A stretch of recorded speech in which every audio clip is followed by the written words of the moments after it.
ಒಂದೂ ಮಾಡಿಲ್ಲ. ನಮ್ಮ ಗುಲ್ಬರ್ಗದಲ್ಲಿ ನಾವು ರೈಲ್ವೆ ಪ್ರಾಜೆಕ್ಟು ಎಕ್ಸ್ಪಾನ್ಷನ್ ಮಾಡಿ ಅಂತ ಹೇಳ್ತೀವಿ, ಅವ್ರು ಮಾಡ್ತಾಯಿಲ್ಲ. ಅದು ಕೆಮಿಕಲ್ ಇಂಡಸ್ಟ್ರಿಗಳಿಗೆ ಜಾಗ ಕೊಟ್ಟು ಕೃಷ್ಣಾ ನದಿಗೆ ಬಿಡ್ತಾ ಇದ್ದಾರೆ. ಜನ ಕುಡಿಯೋಕ್ಕೂ ನೀರು ಅದರಲ್ಲಿಂದ ತೊಂದರೆ ಆಗ್ತಾಯಿದೆ. ಯಾವುದೇ ನೋಡಿ ಯೋಚನೆ ಮಾಡೋದು.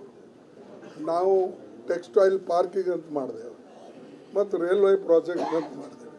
ಈಗ ಮನಸ್ಸು ಬಂದಂತೆ ಇವರೆಲ್ಲ ಆಂಧ್ರದವ್ರಿಗೆ ಇವ್ರಿಗೆ ಕರೆಸಿ ಕೆಮಿಕಲ್ ಒಳಗೆ ಬಿಡ್ತಾ ಇದ್ದಾರೆ.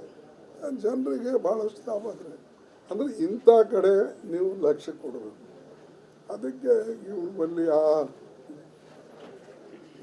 ಇದು ಏನು ಹೇಳ್ತಾರೆ, ಫೋರ್ ಸೈಟೆಡ್ನೆಸ್ ಇಲ್ಲ. ಯಾರ ಹತ್ರ ಫೋರ್ ಸೈಟೆಡ್ನೆಸ್ ಇರ್ತದೋ ಅವರು ದೇಶಕ್ಕಾಗಿ ನಾನು ಏನು ಮಾಡಬೇಕು ಅನ್ನೋದು ಯೋಚನೆ ಮಾಡಿ ಮಾಡ್ತಾರೆ. ಇಲ್ಲಿ ಅಂಥದ್ರ ಬಗ್ಗೆ ಇವ್ರದ್ದು ಯೋಚನೆ ಇಲ್ಲ.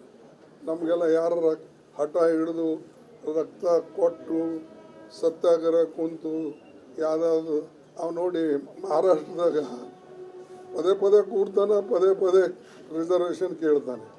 ಅರೆ ನಿಮ್ಮದು ಒಂದು ಹನಿ ರಕ್ತನೂ ಬೀಳಲಿಲ್ಲ, ನೀವು ಯಾರೂ ಬಂದು ಕೇಂದ್ರ ಸರ್ಕಾರ ಮೇಲೆ ಒತ್ತಾಯನೂ ತಂದಿಲ್ಲ, ನಮಗೆ ಮೆಜಾರಿಟಿನೂ ಇರಲಿಲ್ಲ. ಅಂಥ ಟೈಮ್ನಾಗ ನಿಮ್ಗೆ ಆರ್ಟಿಕಲ್ 371J ಮಾಡಿಕೊಟ್ರು. ನಿಮ್ಮಲ್ಲಿ ಏನಾದ್ರು ಅಪ್ರಿಸಿಯೇಷನ್ ಅದಲ್ಲ.